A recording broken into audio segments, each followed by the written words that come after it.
professora Larissa Bombardi, que é do Departamento de Geografia da Universidade de São Paulo. Ela é pesquisadora de geografia agrária e está com uma pesquisa há alguns anos sobre o uso de agrotóxicos no Brasil.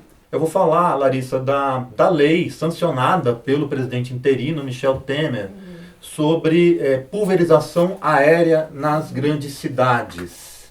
É a lei número 13.301 deste ano, que acolheu uma proposta do deputado federal Valdir Colato, do PMDB de Santa Catarina, que é um líder ruralista atuante no Congresso, e permite que essa pulverização aérea nas grandes cidades. O que você pode dizer sobre isso?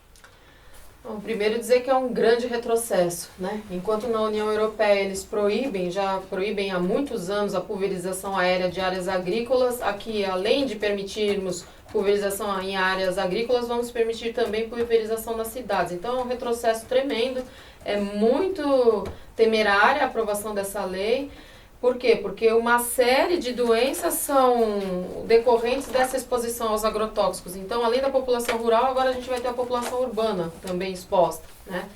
E eu estou trabalhando num artigo em parceria com o professor Carlos Walter, da Universidade Federal Fluminense, justamente discutindo a questão do uso dos agrotóxicos e o seu rebatimento sobre a infância. E o mote, né, o que me moveu, digamos assim, a pensar esse artigo foi toda a discussão que vem sendo midiática, que vem sendo feita desde o final do ano passado, sobre o combate às doenças tropicais, né? Dengue, chikungunya. Há toda uma discussão midiática, novamente, em torno dessa questão, como se o problema fosse o mosquito. Então, todo o linguajar utilizado é um linguajar bélico. Vamos utilizar armas contra os mosquitos, então o tempo inteiro armas, toda uma linguagem bélica para falar das doenças, quando a gente sabe que na verdade a questão de fundo é a questão do saneamento básico.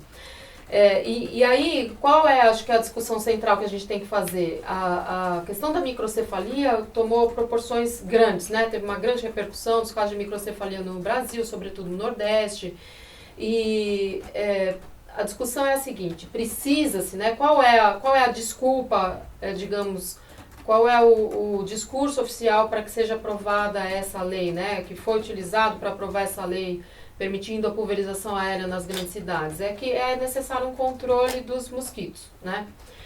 Por quê? Porque o não controle pode levar a doenças como a dengue e, no limite, a microcefalia se a mãe grávida adquirir uma infecção através do Zika vírus. Qual é a gravidade disso, né? Há uns 2 números anteriores, o penúltimo, o antepenúltimo número da revista da FAPESP trouxe uma matéria muito interessante mostrando que no Brasil não havia dados sobre microcefalia até 2014.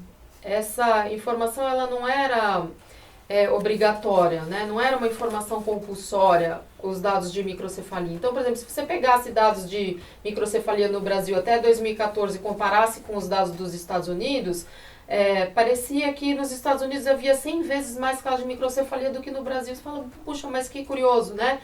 O que acontece? Até 2014 a gente não tinha dados. Então, começa a aparecer os dados e rapidamente se arma, né, um entendimento, um comportamento de medo, induz as pessoas ao medo de contrair essas doenças tropicais. Não estou dizendo que elas não sejam perigosas, mas é o caminho que vai justificar a utilização de veneno.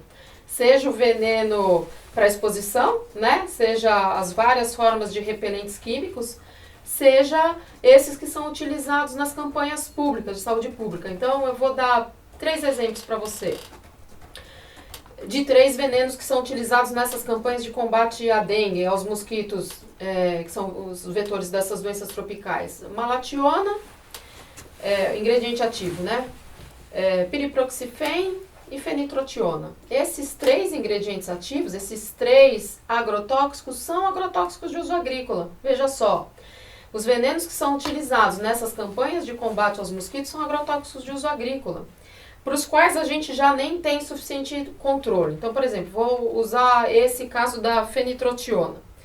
Se uma criança de 10 quilos ingerir 250 gramas de trigo num dia, dentro dos padrões, dentro daquilo que é considerado aceitável no Brasil, dentro do LMR, limite máximo de resíduo aceitável para as culturas para as quais a fenitrotiona ela é permitida, e o trigo é um exemplo. Então, se uma criança ingerir 250 gramas de trigo dentro do limite, e eu quero dizer que a gente não tem controle sobre como é usado, então, supondo que ele seja usado dentro do limite, ela terá ingerido 5 vezes mais esse agrotóxico do que aquilo que seria aceitável para o peso corpóreo. 250 gramas de trigo.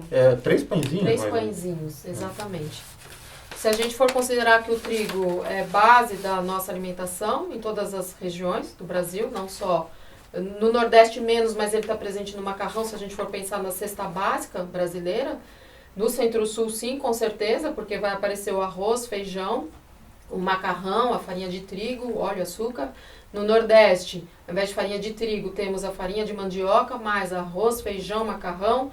Enfim, esse agrotóxico que eu estou mencionando, esse ingrediente ativo, a fenitrotiona, também é permitida não só no trigo, ela é permitida para o feijão, para o arroz, para o milho, enfim. Então, supondo que a criança consuma só o trigo, 250 gramas, uma criança de 10 quilos, em geral um bebê pesa 10 quilos, né? Mas, enfim, para a gente ter como referência, já teria ingerido 5 vezes mais esse agrotóxico do que aquilo que seria aceitável para o organismo. Então, por que eu estou insistindo nisso? Porque é esse tipo de agrotóxico que é utilizado nos fumacês, né? Nessa pulverização aérea que se pretende fazer e que é aquela que é feita hoje manualmente pelos técnicos do serviço de saúde. Com então, agravante da concentração populacional maior. Exatamente, a gente não sabe o que isso pode significar. Por isso que eu quero insistir no perigo. Então, é um retrocesso em todos os sentidos. Só para ajudar aqui, Larissa, no debate, a gente vai divulgar o link no programa, mas para uma notícia da Fiocruz, com o professor, uma entrevista com o professor Luiz Cláudio Meirelles, e ele falou algumas coisas interessantes aqui sobre essa pulverização aérea. Vou aspas aqui para o professor Meirelles. Não são segmentos da saúde que estariam preocupados com o controle de vetores. Essa demanda vem do Sindicato da Aviação Agrícola. A fundamentação não saiu do Ministério da Saúde ou de nenhum órgão ligado à saúde. O Ministério da Saúde, inclusive, manifestou posição contrária, diz o Luiz Carlos Meirelles, devido às implicações para a população exposta, nenhuma eficácia em termos de controle do mosquito e elevadíssimo risco de contaminação ambiental. Ele diz que são possíveis acidentes, e por um lado, e por outro, eliminação de abelhas, borboletas e pequenos mamíferos. Também o professor Meirelles, pesquisador, disse que se tem conhecimento amplo da ineficácia dessa medida e dos perigos que ela poderá representar para a saúde humana e para o meio ambiente. Não vai controlar o mosquito, diz ele, e ainda vai ter risco de intoxicação por agrotóxicos e de contaminação pelos alimentos ingeridos e pela água. Ele define como uma solução mirabolante que serve muito para atender necessidade de mercado de um determinado segmento, o agronegócio.